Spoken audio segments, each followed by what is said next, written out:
আসার পরে নবীজিকে সালাম দিলেন, ইয়া রাসূলুল্লাহ, ইয়া হাবিবাল্লাহ, ইয়া রাসূলুল্লাহ, ইয়া হাবিবাল্লাহ। নবী গো,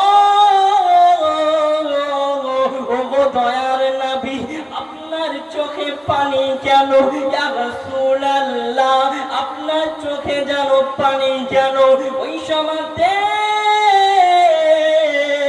আল্লাহর নবী বলেছিলেন, ও বাবা উসমান, আমি তোমাকে যেন একটি কথা বলছি, তুমি কি আমার কথাটাকে রেখে দিবে? মোহাব্বতে বলুন সুবহানাল্লাহ। নবীজি সমস্ত সাহাবারা আসিলেন। আসার পরে নবী জানতেন কার কাছে মাল ও দৌলত বেশি আছে। জোরে বলুন না সুবহানাল্লাহ।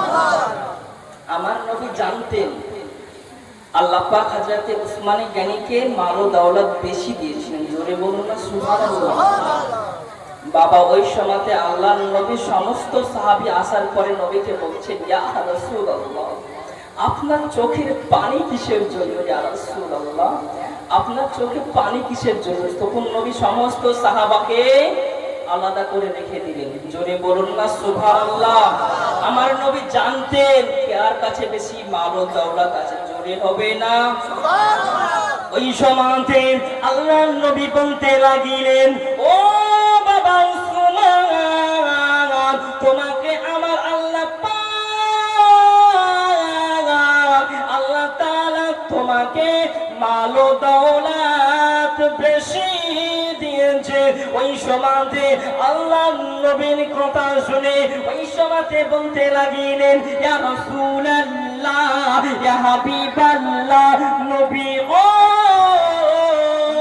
আপনি বলে দেন ইয়া রাসূলুল্লাহ, আপনাকে কি করতে হবে আপনি আমাকে বলে দেন। ওই সময়তে আল্লাহর নবী ওই ঘটনাটা বলে দিলেন। ওই সময়তে আল্লাহর নবী বলতে লাগিলেন, ও বাবা উসমান, ওই খেজুর গাছটি দেখতে পাও, ওই খেজুর গাছটা যেন আমাকে কিরাই করে এনে দাও। জোরে বলুন।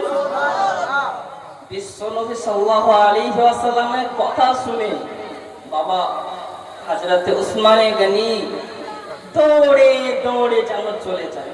জোরে হবে না সুবহানাল্লাহ। বাবা নবীর উপর মহব্বত দেখুন সাহাবাকে।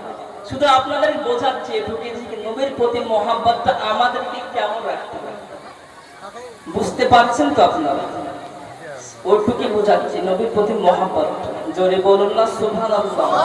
ভাই বাবাজি, সোনার মানিকেরা, ও যুবকেরা, ও আমার আম্মা জান বোনেরা, খালারা, বেটিরা, আল্লাহর নবীর কথা শুনে দৌড়ে দৌড়ে দৌড়ে নবী পাকের সাহাবী উসমান গনি যেন চলে যায়।